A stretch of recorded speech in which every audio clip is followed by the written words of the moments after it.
Now we're on the Blender side. At least, yep. Just had to check the software real quick. So, I made a bunch of separate objects here to make the houses from. Huh. That's weird.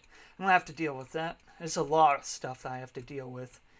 So all the houses are sort of made out of these pieces, and of course I experimented a little bit before. Let's see if this one has them. Yeah, this one has them. I'm gonna hit Shift F. This is what the inside of a house might look like. See, I played around with it before I sent it all to Godot. It'll take me a while to get the doors to work. I gotta transition from one side of the brain to the other, the left side of the brain to the right side of the brain. Go from creative stuff to technical stuff with programming. Although I had to do some technical stuff here, like if you look here. Oh, not this. Alright, so here are all the landscape pieces I used to make that landscape you saw in the last video. If you didn't see the last video, just click on the channel and you'll see all the videos, and you should be able to see the previous video, part 1, where I showed the landscape I made with all these separate pieces. So after I made everything, I had to give each object a name. So all the materials have to be meticulously named. Oh, I can see the moon outside. Okay. I have to name each object so that, when I send it to Godot, we don't have conflicting objects and conflicting materials. I don't know what would happen, but I've been warned against it. So let's see here. If we right click on this guy, we've got the mountain. And you'll notice that under the mountain is this guy right here. So if we move that, it's identical. Basically, if I delete that. Okay, so we got our mountain here, right? So if I sent the mountain to Godot like this, you'd fall straight through it. You'd just fall straight through it because it has no collision shape. So what I have to do is hit Shift D. So I have a duplicate. Right click so it goes back to where it was previously. Go right here. There's something, the microphone's in the way. Dash COLONLY. It's a shortened collision only, or collision shape only. And I put it right here. I have to do that to each and every last one of these. So there's a lot of process. There's a big grind making all this. That's why I don't like transitioning back and forth from Blender to Godot. It's because of these collision shapes. That's why I don't make the zone in Blender. It's because if I had made the zone in Blender and I made a mistake, then I have to fix it on Blender. I have to redo the collision shape. And it can't all be one object anyways, because then lights won't work properly. Let me show you. Let's see if I can make this work. Godot. Okay. I think it should be showing Godot now. So here's the scene we were just at. I just increased the size of Alpinetone. It was originally 777. Now it's 7.5, 7.5, 7.5. And now the doors should be a little bit bigger than the player. So if we go to this guy, this is our original dungeon from our first video. I made this like in the beginning of summer. And I'm a little concerned because this is supposed to be a kind of a... Where is it? Where did it go? Zone. Okay, I'm going to put you over here so I know where you are. This is supposed to be a Christmas-themed game. And Thanksgiving is in a few days. What is it? It's Tuesday, so in a few days it'll be Thanksgiving, and then I'll have about a month till Christmas is out. Over here I made the mountain super big. The camera can't even see it. So you're seeing a lot of behind the scenes stuff here. Not supposed to say break suspension of disbelief. But those are all the different pieces stuck together. And so what we learned over here, this dungeon here, I'm not talking about the banners or the tables and stuff, but the dungeon itself. The dungeon itself, you know, it was all one object originally.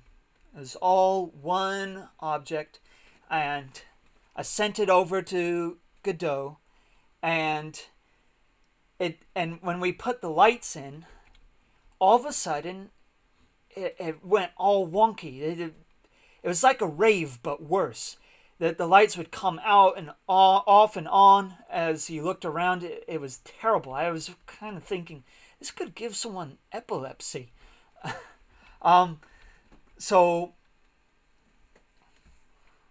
what I ended up finding after just searching and searching was someone discovered that an object can be illuminated by only 8 of a certain type of light at any given time. Well, you can have, like, this one is an omni-light, and I think for these guys I put 2, what are they called? Okay, there's directional light, there's omni-light, but what other lights are there? There's the spotlight. So you can have 8 directional lights, 8 spotlights, and 8 omni-lights all on one object, and it'll be completely fine. But as soon as you put one more of a certain type, it'll go strange. It'll go crazy, basically, for lack of a better word. And so I ended up having to go back to Blender and turn this all into separate objects. Like if I click on, okay, this is the navigation mesh. When I first made the orcs walk around, I think I had the orc right over here, and I would go up to him and he would walk into the air and turn upside down. It took me forever to figure it out, but I figured it out after a long time, and then August came on the project and everything just flew after that. Everything was better when August joined. So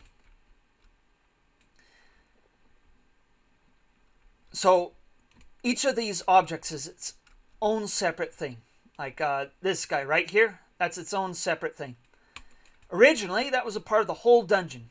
I had to go back to Blender and just cut everything apart from each other. So let's go back to Blender really quick.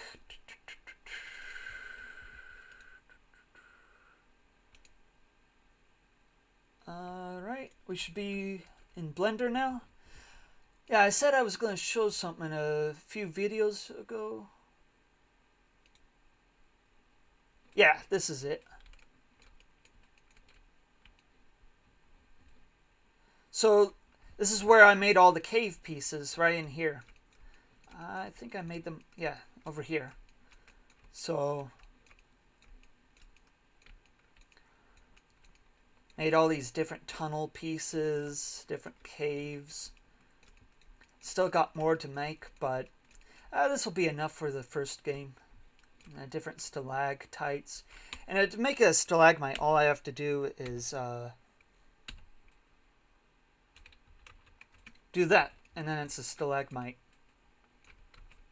I put that dirt patch there because I'm thinking, you know, I don't know if I'll get to it in this game, but you might be able to shoot something at the stalactite and it falls down. I shouldn't give away too much. But I've gotten some remarks on this right here. So if we look at these, I've been told that these rocks, the way they are right here, doesn't entirely look natural, and the grass should have a little more yellow in it or something. I'm gonna have to figure it out. But this game is gonna be a Christmas themed game, so there won't be much of any living grass in it anyways. So if you have any recommendations on how to solve that issue, let me know. I'm gonna go back to Godot one more time before I end the video. So I'm gonna make about 7 levels, and it'll encompass your journey to figure out what happened to the coal, getting the coal back to the town. It's kind of inverse, you know. Normally you kind of want.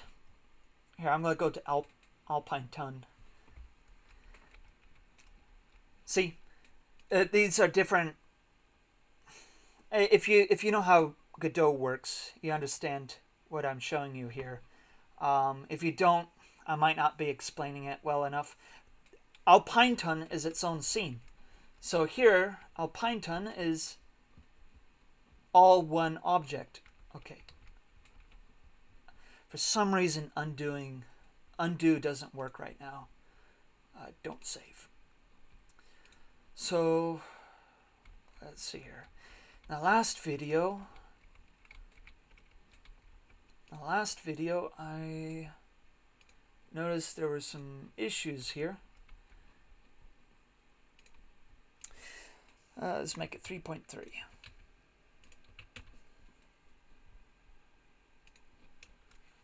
Looks like that covers that up. And there was an issue over here, wasn't there? Ah. Okay. You know what I'm going to do is take this guy, Control D. See, in Blender it's Shift D, and Godot it's Control D. And I'll just see, just as simple as that. Kind of. Not quite perfect. No, wait. Nope, that works. Let's see.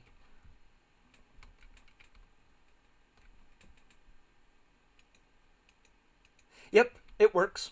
So that's how I'm going to be putting all this together now.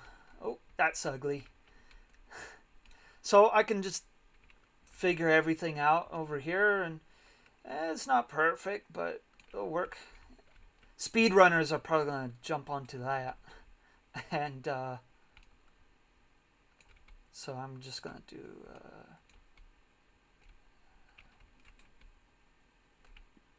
let's see here.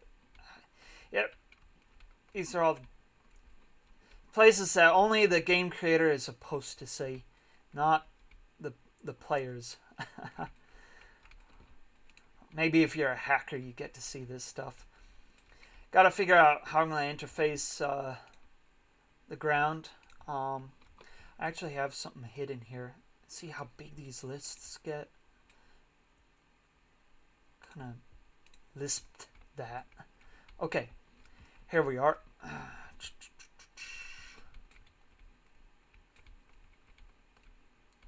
So I make the houses here, and then they end up becoming their own scenes over here.